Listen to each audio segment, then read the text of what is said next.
Hi guys, today's video is based around motivation. Are you someone out there who's struggling with motivation? You get to a Tuesday afternoon, a Thursday afternoon, you come back from work, you're tired and you're thinking to yourself, should I go to the gym? Should I eat, the stuff that's in the fridge? Should I go past the petrol station and pick up a protein bar, aka a chocolate bar that's just been branded a protein bar, and eat it and think, I'm doing well, but you know in your head that's not the right decision?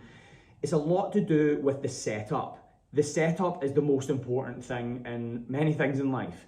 It's how you set your day up, how you set your week up. An example would be, if you're in the house and you've got a few things in the fridge that shouldn't be there, you're going to end up eating it. So you have to understand that if you're in the house and you've got that, you're setting yourself up for disaster. My suggestion would be, which a lot of you know, is don't have it in the house. If you're going to have a cheat meal, etc., don't have it there. That'd be number one. Number two is have a schedule. Put it in your diary. If you finish work and you know when you go home and you sit down in your seat, you find it harder to get up and go to the gym or go your walk, then what to do then? Maybe take your trainers to work, set it up properly. When you finish work, you take your trainers, put your shorts on, you go a walk, you put a podcast you like in, and off you go. It's a non-negotiable.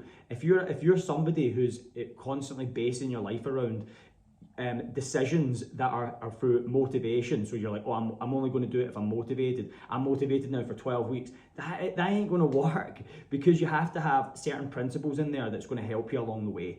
So my suggestion would be, set yourself up correctly, number one.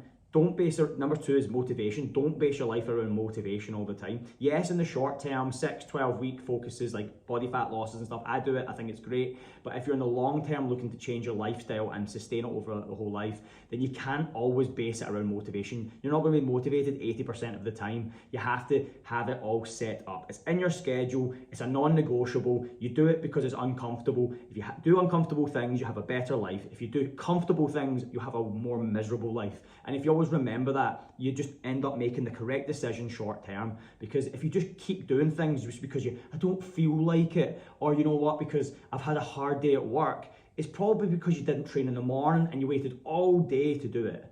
If I have done it, I've waited all day to train, I'll normally still train, but maybe I've got a little bit of a higher discipline level and I value my health a little bit more. And it's not just my health, it also keeps me mentally in the right way. So I don't just think like, okay, I'm trying to lose body fat or gain. There's periods of the year where I just want to train. I just want to get the training done. I just want to go through the processes, because I know that it's going to aid all these other things, all these positive aspects in my life. So again, number one would be making sure that your setup is correct, making sure that the things in the house is correct, making sure your schedule's on point. Number two is don't space yourself around motivation all the time. And number three would be make sure that the aspect of your schedule, etc., is on point, so then your setup is correct. So if you don't do those things, it's not going to help. If you do those things, it's going to help you so much more in regards to making sure that you're actually on point, rather than constantly basing things in your head around, oh, how I feel. If you're basing around how you feel, you're never going to get to where you want.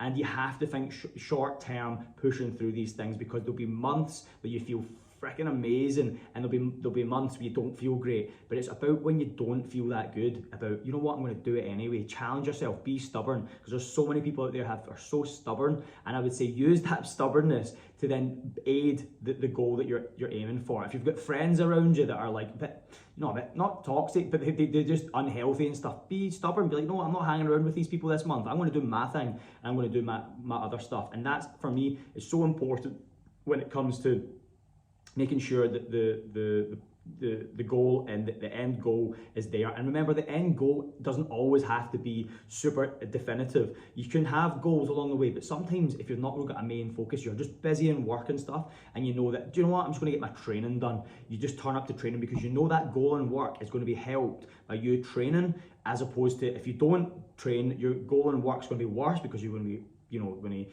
tired, you're going to be lethargic, you're going to be, short with your colleagues, you're not going to be as focused and mentally and coming up with new ideas and driven, because you're not feeling good, your hormones are not balanced. How do you expect to actually make that progress if your health isn't the core aspect and the fundamental? So I hope that helps, and I try to keep it as short as possible. Any questions, as always, please let me know.